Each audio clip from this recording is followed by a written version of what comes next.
A good place to begin is with an honest truth that I'm here by absolute accident. I never planned to run a not-for-profit, never planned to run a social enterprise.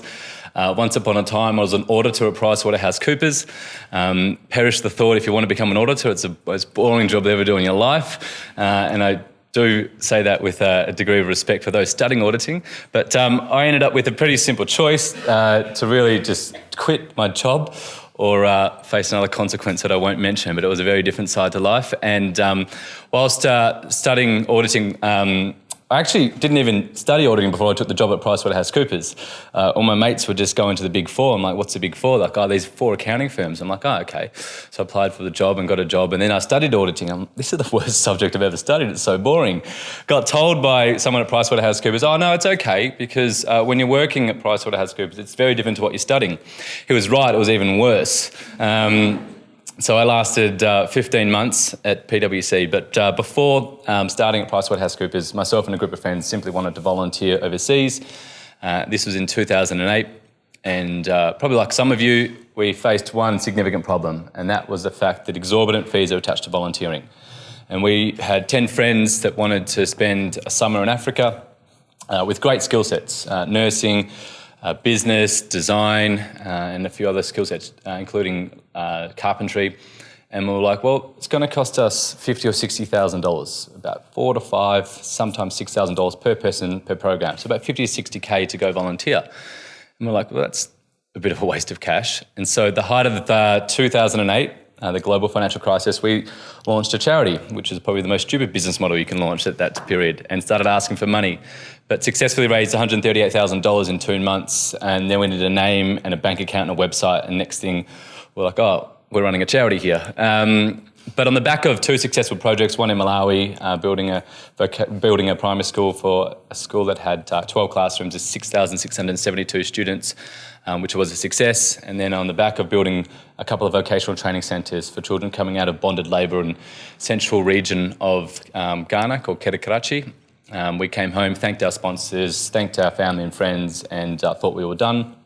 But then family and friends and university colleagues wanted to get involved, and we were like, get involved with what? That was it. But then we started thinking about how do we connect Australians and people in Melbourne that are interested in international development to the work we achieved without sending floods of volunteers overseas. And so that's the genesis of YGAP. Admittedly, as you will probably remember, 2008 was an interesting time globally, where the Australian dollar went from 94 US cents to 67 US cents in the space of 6 weeks. And who would have known that the Malawian kwacha was pegged to the US dollars? So all of our budgets, $72,000 that we'd saved up to spend on 4 classrooms in Lilongwe, the capital of Malawi, all of a sudden 30% of our budgets just went out the window. So we ran out of money in Malawi. And talking about innovation, which I'll touch on later, we innovated by shaving one of our volunteers' heads. Now, she was a 23-year-old gorgeous, half Italian, half Australian. We fundraised $7,600 overnight, mostly her ex-boyfriends wanting to see this, and used Facebook, shaved her head overnight and could fund the rest of that project. But look, the reverse strategy, which I'll go over, has been really defining an organisation that's not traditional. And so from that beginning in 2008, when we came home in 2009 and sat down, we sort of looked at the philanthropic sector and said there's obviously some really critical and key ways you can fundraise and traditional ways, which I will say works really well for most not-for-profits. And we don't say that with any disrespect, but to be dependent on traditional forms of fundraising would mean you have government support, state or federal funding. Would mean you reach out to trusts and foundations, you have monthly donation programs, you have bequest programs, you send volunteers or employers or marketing experts from Britain onto street corners to sign you up to any type of giving program. As a very young organisation, we made a choice to not be dependent on traditional forms of fundraising, which is great on paper, but then you've got to go find sources of funding elsewhere. So as an organisation, we decided we wanted to really focus in on 2 areas, and that was our creative fundraising campaigns, and I'll speak up about one of our campaigns later, and social enterprising. Now, in 2008, 2009, this whole term social enterprising was pretty unknown, and I only came across it through reading about Muhammad Yunus and some of his work with Grameen Bank and Grameen Group. And we had a volunteer working at a cafe and knew from Debella Coffee that they wanted to do a social project in Melbourne. And so we spun around with a few ideas and next thing found a site at Donkey Wheel House and opened a cafe called Kinfolk Cafe. It was 5.5 years ago now. And so on the back of having that first experiment, we just started building from there, thinking about, well, this is an alternative way to raise money. Importantly too, they are small businesses, so you might be turning over hundreds of thousands of dollars or millions of dollars, but you still got to generate a profit for it to be social. But I'll go into a bit more about social enterprising later. That's a bit of our genesis. Given I've got the time, I thought I'd share with it. I must thank Abina for these slides. I don't know what's going to come next, but she's put this together for me, so bear with me. Oh, good, she started with our values.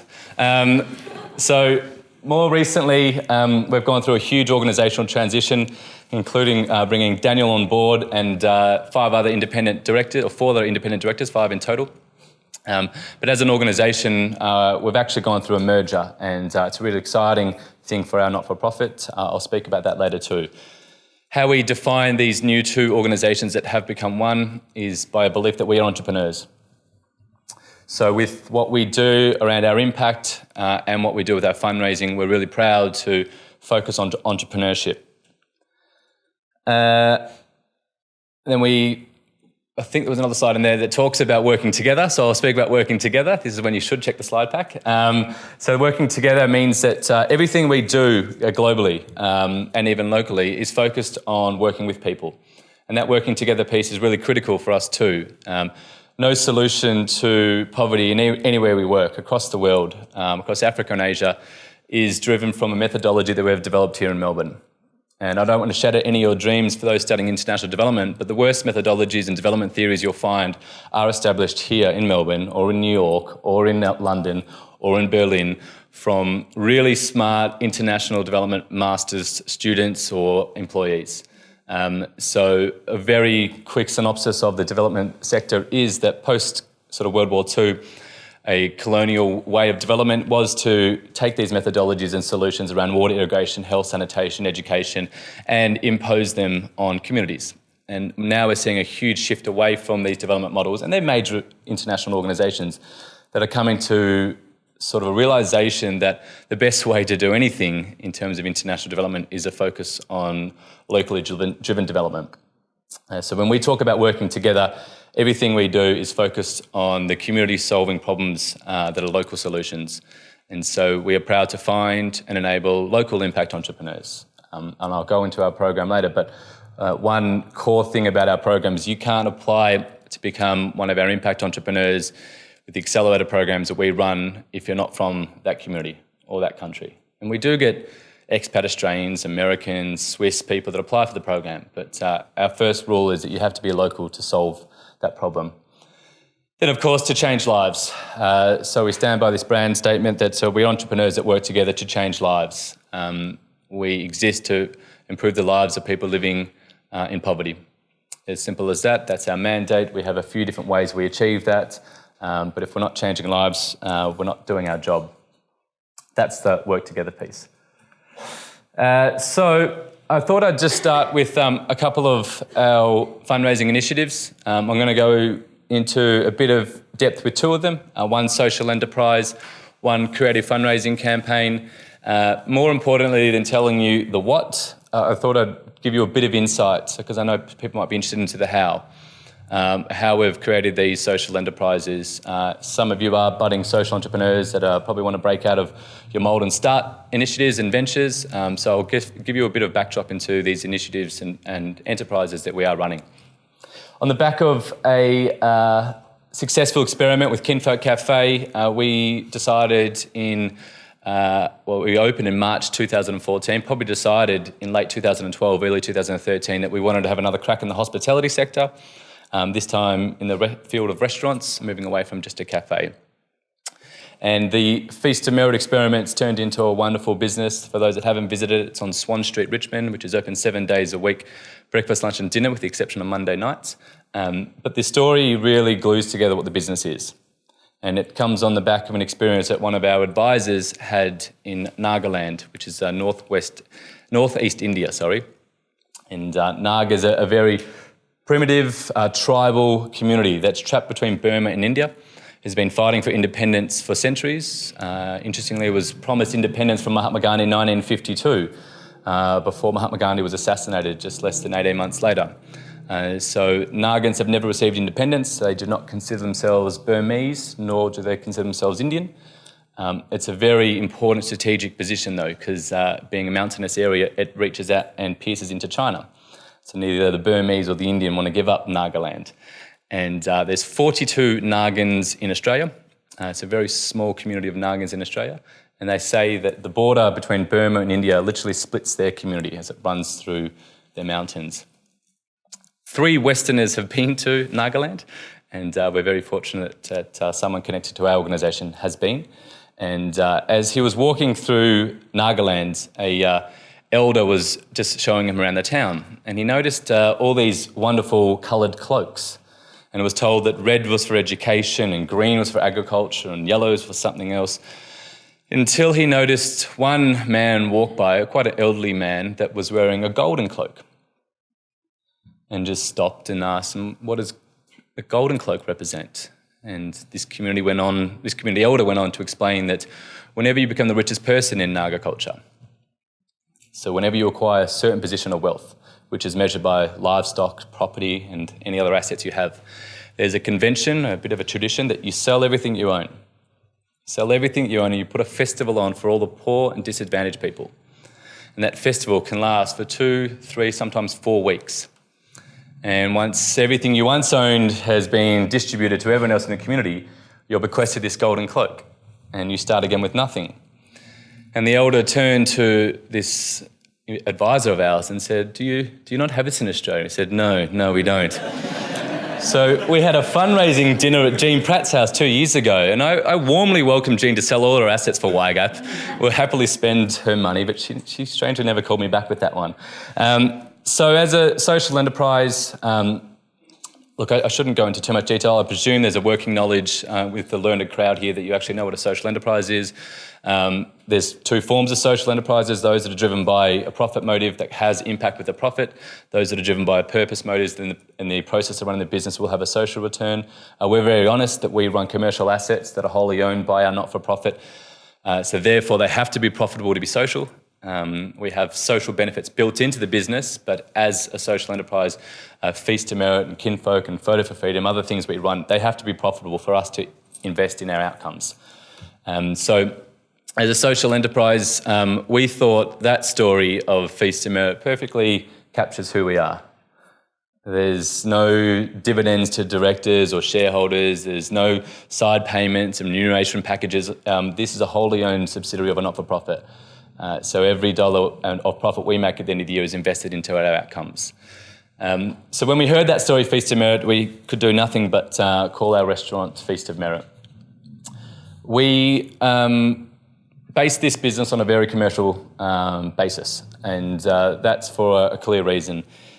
It's all good and well to have a soft feel-good factor of being a social enterprise, but unless you're offering a commercial product that's as good, if not better, than anywhere in the market, you won't cease to exist past 12 months. 9 out of 10 businesses, small businesses in the hospitality sector do fail in the first 12 months. So if you want to test a concept, try hospitality.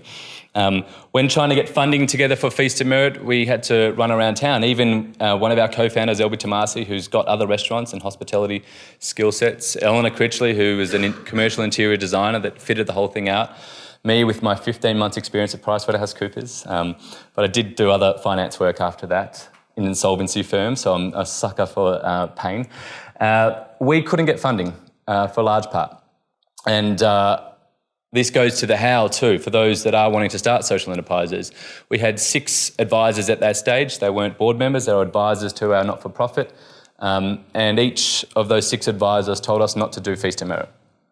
It's high risk, we haven't got the money, you've got to be a bit cautious, it's hospitality, you've done it once, you may not work the second time. And so Elby and I listened hard to them, and we decided to sign a 20-year lease without $1 in the bank. We took that risk because we backed and believed in ourselves. And once we signed a 20-year lease, a 5 by 5 by 5 by 5 year lease on Swan Street, Richmond, there was nothing we could do but go find the money. As a social enterprise owned by a not-for-profit, we can't sell ordinary shares. We didn't want to go to market with this model that was partly owned by this private impact investor that wants to be social and partly owned by a not-for-profit. We wanted to be very clear that as a social enterprise, everything that is generated by virtue of profit is invested back into our outcomes. That led to a lot of conversations and finally got some support from some major donors who tipped in some debt capital and then one community finance group up in Brisbane. I'll never forget speaking to Mark Carnegie. I was at a dinner at his place with 20 young Australians. I saw him 2 days later at a conference that we were both speaking at. And then the next morning, by pure coincidence, I walked into a cafe where he was. And Mark Carnegie's, for those that don't know, is one of the biggest venture capitalists in this country, done some remarkable work with Carnegie and Wiley, and is now moved quite heavily into the philanthropic space. And I walked up to him at that cafe because I thought, this is a coincidence, seen him 3 days in a row, I should probably ask for some money. And he was sitting at a table and I just grabbed a seat and his first words were, "Elliot, are you fucking following me?" And I said, "I'm not, but I actually need some money." And I explained Feast to Merit and everything else before he could even finish his breakfast. And he looked up to me and said, "This is my cafe. And I can tell you one thing, in 45 years of investing in businesses around the world, the one thing I'll never back again is hospitality."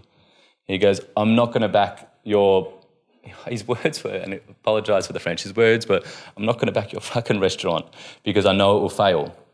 But he goes, "How much money do you need?" And I said, $200,000. And he said, "Well, I'm not going to give you $200,000, I'll give you $20,000 because I like you, but I expect to never see that $20,000 again." And I said, "Thanks, Mark, enjoy the rest of your breakfast and keep your $20,000. I'll come back to you when it is successful and I'll ask for the extra zero on that number." And he was assured that it wouldn't work because hospitality had lost him money in pubs and restaurants and cafes in Sydney. 6 months into opening, launching and running Feast to Merit, I sent him the financials. We turned over just short of $1 million in our first 6 months, had close to, I don't remember the stats, about 56,000 customers come to the restaurant. And we're sitting on a nice profit margin. And I sent him a one-line email saying, "Hey, Mark, just to let you know, our fucking cafe did work. I'll come back for that $200,000 soon." Why it worked, though, isn't the outcomes. And that's being very honest. It's the product we serve. It's the service we provide. We employ the best baristas, the best chefs, really good front-of-house managers that can treat this as a commercial asset. These are experts in hospitality that are working in the business because they love the product and service we're providing. The fact it's owned by a not-for-profit is secondary, and it's great that it's owned by a not-for-profit. A lot of customers don't even know that. We don't stick pictures of starving African kids on the wall and guilt you into purchasing at Feast to Merit. We invite people to come based on the fact that it's a local, sustainable product offering. We use the best suppliers from around town. We pay a premium for some products. We use other social enterprises where we can. We don't engage with any major groups that have large contacts with Coles and Woolworths. We support local sustainable farming. Pretty much about 97% of our product is sourced locally from businesses within a 100k radius of our restaurant. And Ravi is a phenomenal head chef who's been pioneering it for the past 18 months. He's won awards at all types of restaurants. We paid him a premium wage to work for us. Eleanor fitted the place out. We spent $220,000 on the fit out, ripped out an old boring cafe and started again from scratch, and won the #1 design award for hospitality in 2014, coming up against restaurants that spend 1.2, 1.5 million on their fit outs, who are probably a bit pissed off that we got away for a quarter of the price and beat them with the awards. That's nice, but we are quite honest saying a restaurant in Swan Street, Richmond is not going to change the world. So for us now, the evolution of Feast to Merit, what we're describing as Feast to Merit 2.0, one of our Feast to Merit staff's here. Hi, Jen. And Avina was too, I think.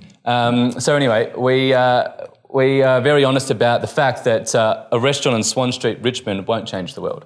And it can have a wonderful impact with some of the entrepreneurs we support, but for us to really have the impact we see, we want to focus on ways that we can scale this asset. And it doesn't mean opening up in Hawthorn and Docklands and other parts of Melbourne. We are looking at some very innovative ways through products and international expansion to take this brand globally.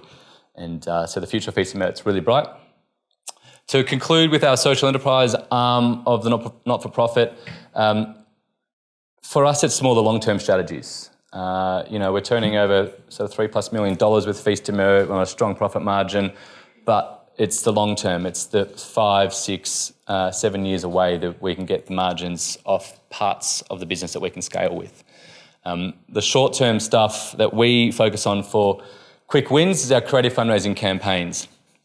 We have 2 national fundraising campaigns. One's a 5-cent campaign that's in May, so that's a long way away, so I'll leave that. The other is Polished Man, which we launched for the second time last Thursday. And I'll go into a bit of detail with this campaign. Why we run it is for $10, $20, sometimes $30,000. We can flick it on a website, gather 45 plus volunteers and run a campaign that can generate hundreds of thousands and hopefully this year millions of dollars. So we see it as short-term wins, at ways that we can build cash reserves to support our entrepreneurs whilst we're focusing on the long-term growth stuff. So Polished Man is an innovative fundraising campaign that encourages men to help end violence against children. We encourage all males to paint one nail between the 1st to 15th of October to support the 1 in 5 children globally that suffers physical and or sexual violence before the age of 18. The genesis of this campaign was actually an experience that I had in September 2013, which is, I reckon it was tomorrow night, 2 years ago exactly. I know that because it's my birthday tomorrow. So 2013, 2 years ago, we took a major donor across to Cambodia, Phnom Penh, where one of our project partners, Hagar International, is based. And in doing so, met a wonderful group of beneficiaries connected to Hagar's work. Hagar, as an organisation, exists to rehabilitate lives of children affected by the worst and most severe forms of trauma. We are talking about kids that are trafficked through pedophile rings, kids that have had acid burns and forced to beg on the street, and the victims of the worst domestic violence. They exist to be a pillar of hope for children that have nowhere else to go. And we are talking about other NGOs right across Southeast Asia. They work in Cambodia, Myanmar, Vietnam and Afghanistan. Other not-for-profits that turn to Hagar as a professionalised best case study to support children with the worst forms of trauma. We got to have dinner with 21 young beneficiaries aged between 8 and 18, and it was a wonderful little pizza restaurant along the Mekong River, and we all sort of split up. There's about 8 of us, and we all sort of split up, people from Hagar and YGAP. And at this dinner, I sat next to a quiet young girl. A lot of Khmer girls are. She was a 10-year-old that spoke no English, and my Khmer is limited to about 4 or 5 words. So it was 2.5 hours of playing games, rock, paper, scissors, noughts and crosses, hangman, and eventually throughout the night she started warming up and coming to life, but like a lot of Khmer women and girls, very shy and timid, and naturally so. So at the end of the night she picked up a texter and innocently drew a love heart on my hand. She then flipped my hand over and coloured all my nails in, and I left that night with 10 brightly painted blue nails. The next day, with my makeshift nail polish on, we went to the catch-up learning school where 124 young Cambodians go through a 2-year transition school, which for most of them is the equivalent of a full primary school education before they're reintegrated into a government secondary school. And Caroline, our project partner, just turned to me and said, "Oh, do you know Thea's story?"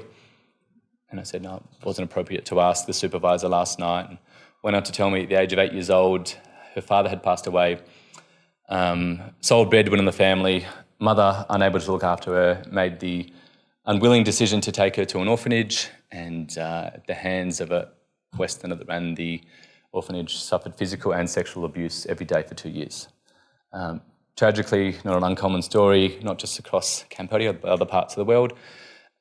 What little fortune there is to the story is the fact that the orphanage was closed down, and he was prosecuted for $5,000. He's fled the country and went back to Europe, where he was from. But the little joy, I guess, and fortune to the story is that she was taken into Hagar's care. And Caroline said, "You know, Elliot, we've got 320 employees here at Hagar International. 97% of our staff base are local Khmer people, which, by the way, is a really good development model. The 3% of international staff are all females. Thea has been in our care for 7 weeks now, so you would be the first Western male she's met since that ordeal.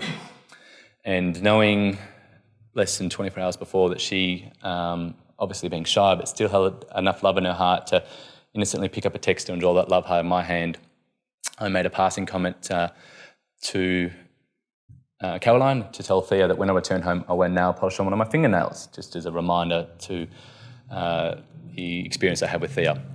So at 29 years old, 2 years ago, I came home and started wearing red nail polish and changed to pink and changed to blue and everything else.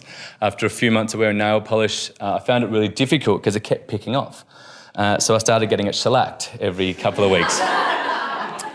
All the women are like, I know what you're talking about. The guy's like, what is shellac? And I'll never forget turning up to footy training on sort of November, December 2013. And fortunately, I was captain of the club and old enough to not have too many jeers, but most blokes being like, what the is on your finger? And I let it run for a couple of weeks. I didn't even tell them, but the process of actually having nail polish on was a really interesting social experiment, a form of emasculation as a male to wear nail polish and breaking down a social construct that women wear nail polish and men don't. And it led to a lot of conversations and enabled me to share Thea's story. And more importantly than just the millions of children that suffer physical and sexual violence at the hands of men. Which led to a bit of research, and then on the back of that research, really discovered that this core issue of violence against children is a global problem. And I want to be very clear here that violence against children is not isolated to Cambodia or the Mekong district or parts of Asia or sub-Saharan Africa. Violence against children is a problem in this country too.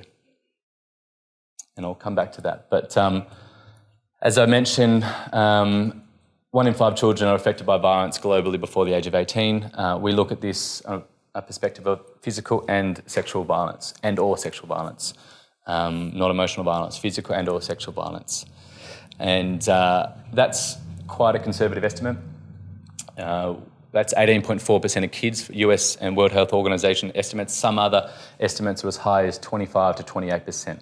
But on a conservative basis, we're talking about 1 in 5 kids globally that won't get to the age of 18 without being physically and/or sexually assaulted.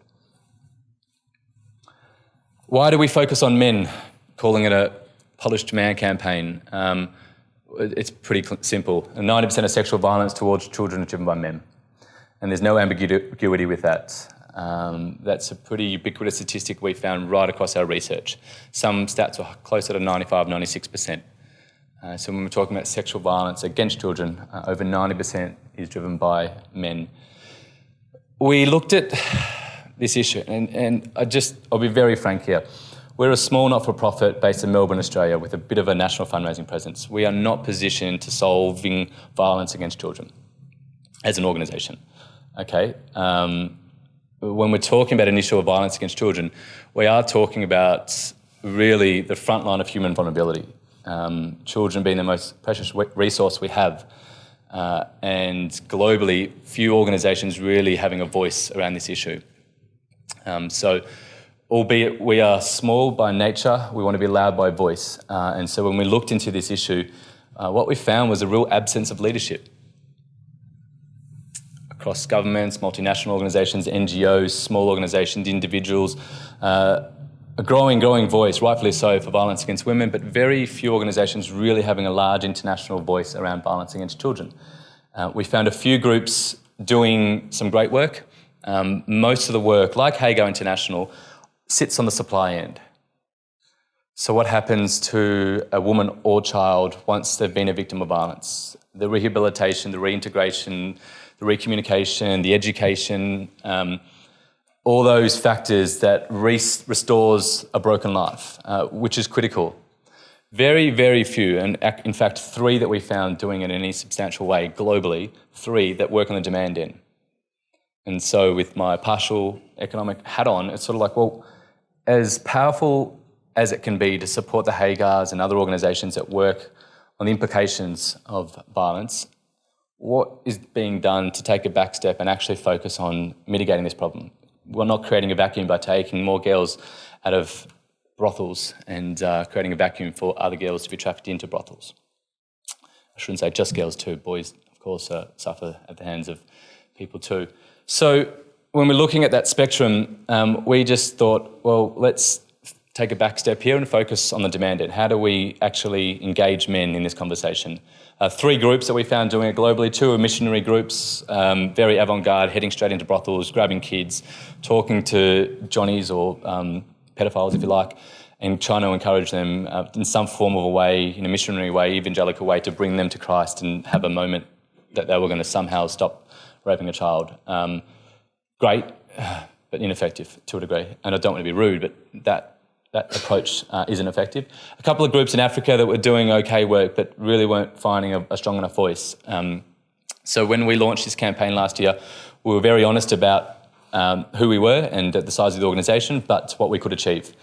So we flicked on a website, spent barely any money on it, and thought, let's see what happens. Bringing men to the conversation was the difficult part, but the quirky nature of asking men to paint one nail for the first 2 weeks of a month seemed to work. We had 16,500 men across the country paint their nails last year, fundraised just short of $250,000 in 2 weeks, had Chris Judd and Joe Watson at the height of Masculinity wear nail polish at the last round of 2014 season, 70,000 screaming fans at this proper scene of masculinity. But importantly, got guys to come to the table and have a conversation around ending violence against children. There's 270 million reasons why we do this, and that's 270 million children that will be affected and exposed to violence before they turn 18. And as I mentioned, 48,420 children in Australia that annually will be affected by violence. And again, focusing on physical and or sexual violence. I'll just, with the final piece of this explanation of a campaign, we're really intentional with the campaign to focus on the positive aspects of masculinity. So we do not frame this up as all men are perpetrators and let's take pitchforks to the street and tell men they've got to change their behaviour. This really tries to focus on the positive aspects of masculinity, knowing many men do not commit violence against children, but bringing the issue to heart and saying some men do, and it's usually known to the child who that perpetrator is, a family member or neighbour or a close friend to the family. And as a result, we focus on men as role models, men as leaders, men as change makers, and men as protectors, encouraging men to have this voice and being a part of a campaign that won't globally end violence against children, but by gee, we'll have a crack at least raising our voice in the next couple of years. So with the campaign, we had launched it last week in Melbourne, launching the campaign in New York this Thursday night, and then got teams across, 2 teams across Europe that are working on the campaign too. So going from running a national campaign to an international campaign in 12 months with an intention to raise $1 million to support 200,000 lives affected by violence. I'll come to that statistic of how we're going to support 200,000 in a sec. In terms of the outcomes, I think it's really important to actually mention how we're going to spend the money, because that's our heartbeat. That's why we exist, and it's all good and well to run around town making a bit of money, but it's another thing to be able to spend it effectively. So there's 2 ways. We invest in both preventative ways of ending violence against children and then the implications of violence. The implications is supporting partners like Hagar International in Cambodia, Vietnam, Myanmar and Afghanistan, and it's supporting partners in Australia like ChildWise. So these organisations exist directly to provide trauma recovery and care for children affected by violence. And again, really important work with the campaign. The prevention stuff's a lot more detailed. So that for us is finding and supporting these entrepreneurs that we work with around the world that are mitigating risk of children being affected by violence. And for a learned crowd, again, that's an interesting one, how interlinked it is to poverty. But children born into poverty, sometimes out of an unwanted marriage or pregnancy, lack of education, children getting access to their rights at school, a child being forced to work. These risk factors all permeate to actually cause a child to be more likely to be affected by violence. And so we're supporting a range of entrepreneurs across Africa and Asia that are working on solutions to ensure that risks are mitigated from a child not being affected to being affected by violence. So we're really excited with the $1 million that we want to raise this year to be able to impact 200,000 lives. We say 200,000 because we know, actually I'll come into that with the outcomes in a sec. Okay, so why we merged as an organisation, and I think this is a really important piece to detail, is because we saw an opportunity as two organisations to be more effective as one organisation. There wasn't any need for one organisation that was failing and not working and needing the support of another. These are two strong organisations, being YGAP, the organisation I helped start, and Spark International, coming together and being a lot more effective. The short story is for our first 5 years, we supported youth education, youth leadership programs, including supporting Hagar International, other groups in Malawi, Rwanda, Ghana, Bangladesh, Cambodia.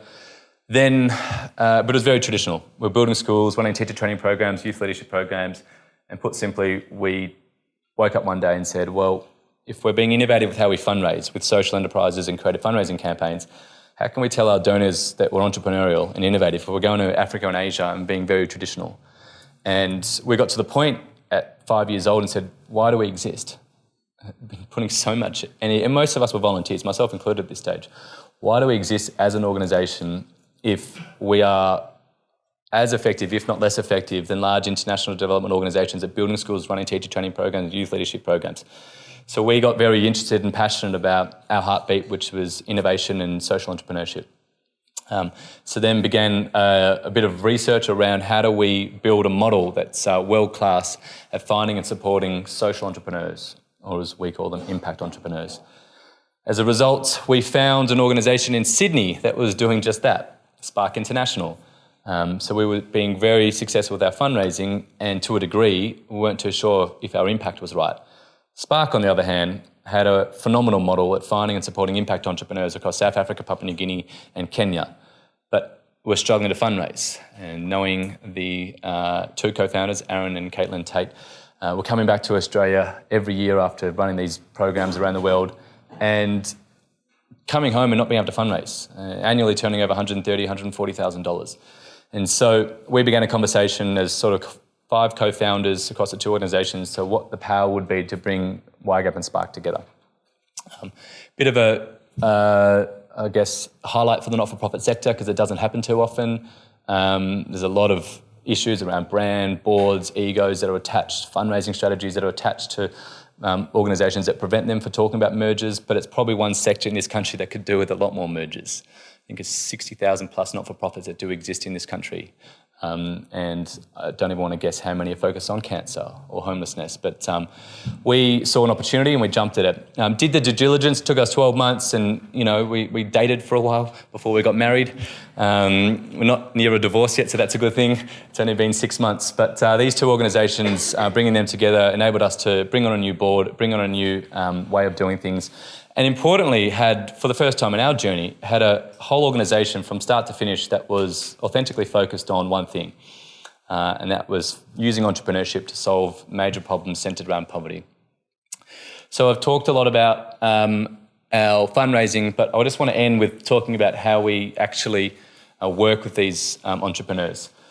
So even in our first 5 years of running YGAP, we did an independently assessment on YGAP. It was 30,182 young people's lives that we'd impacted. 5 years of a shitload of work and busting our asses with every event across the country, running campaigns, opening cafes. 30,000 young people had benefited from our work, which is great. 30,000 for a shitload of work. Spark, on the other hand, had impacted in their sort of 3.5, 4 year journey about 40,000. And then so we sort of sat that aside and said, all right, what's the power of bringing these two groups together? In the first 6 months of coming together, we've been able to find and support 185 entrepreneurs, as Dan mentioned, across parts of Africa, with an accelerator program launching in Australia later this year, with the program launching in Bangladesh and Nepal and Tanzania in the next 6 months. 185 entrepreneurs that have been able to significantly and measurably impact the lives of 91,956 people. We don't measure impact based on a child getting water for a day.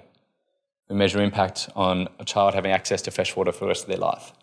We don't measure impact on a child getting a week's education. We measure impact on one child having education for their full 12 or 13 years, right through primary and secondary school. And we're very strict with the IRIS metrics that we use, and our impact team focus on these numbers each and every day. Getting one night's accommodation at domestic violence refuge isn't having a life impacted if they return home to a husband that's going to beat them the next day. It's being free from that violence, and we don't record that impact until they are free from that violence. As an organisation, I'll go into the future and say, I will, rather than just say there's 185 entrepreneurs and 91,000 lives impacted, I'll just give you a quick story of one of them to put it in context too. And it's Labo. She's that one in the left-hand corner up the top. And she's probably the most inspiring young woman I've ever met, my age, and doing a lot more remarkable things than I am. I had the fortune of meeting Labo in April last year. Nick Davidson, Pat and I went to visit Spark's work in this process of identifying whether we wanted to merge with Spark, and sat through their Changemaker Plus program. The year before Labo snuck into our program, she was probably about 19th or 20th to get into the cohort of 20 people. But had a light bulb moment and in our program that she got through the accelerator program, the Changemaker Plus program, in the second year. At the age of 8, she was left homeless due to domestic violence. Her father was so severely abusive towards her sister and her mother. At the age of 21, she was married off to a community member. She told me on the drive from Johannesburg to Metiklu, northwest province of South Africa, that a good week was being beaten up 3 or 4 times a week. Most weeks are 6 or 7 times a week. 70% of women and children in her province are affected by domestic violence. And after 6 months of this marriage, which was essentially a forced marriage, she ran away from her husband. So by the age of 22, left homeless twice. And I don't know about you, but any 22-year-old in that position would probably turn to escaping their former reality, be it drugs, alcohol, or, I hate to say it, suicide. The next year, she launched a domestic violence clinic in her town called Mutu Network, and she was proudly impacting about 400 to 500 women per year when she came into our program, and again snuck into our program. Through the 1-week accelerator where our impact team just tested her on her idea, we discovered that there's 40 domestic violence refuge and centres in Metiklu, the northwest province of South Africa. 40. That's how bad the problem is. 24 of those 40 were underfunded and ill-resourced. And our question to her was, well, are you just another one of those 24 that's going to struggle to exist? And as a result of some of our panel beating on her business model, she pivoted on her idea. She launched an accreditation program that now helps and supports not only the 24 domestic violence centres in her province, but it works right across South Africa with a vision to extend to Pan-Africa. She's also launched a bakery, a social enterprise that employs hundreds of women. She's gone from impacting about 450 women and children a year to, I think the last stat's about 10,600 per annum through her accreditation program.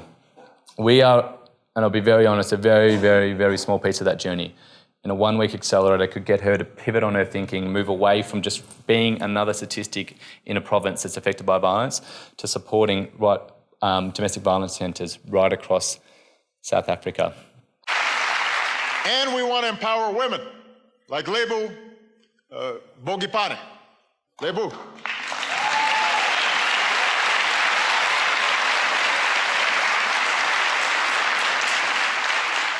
Growing up, Lebo endured domestic abuse and violence, which led to homelessness and hunger. Over many years, she didn't simply rebuild her own life. She built a crisis center here in South Africa that's helped thousands of women and children escape abuse as well. What a great legacy. Thank you, Lebo. So the short story is Barack Obama in December 2012 jumped up at a convention in South Africa and said the hope of South Africa lies in the hands of 3 people, and went on to tell Lebo's story.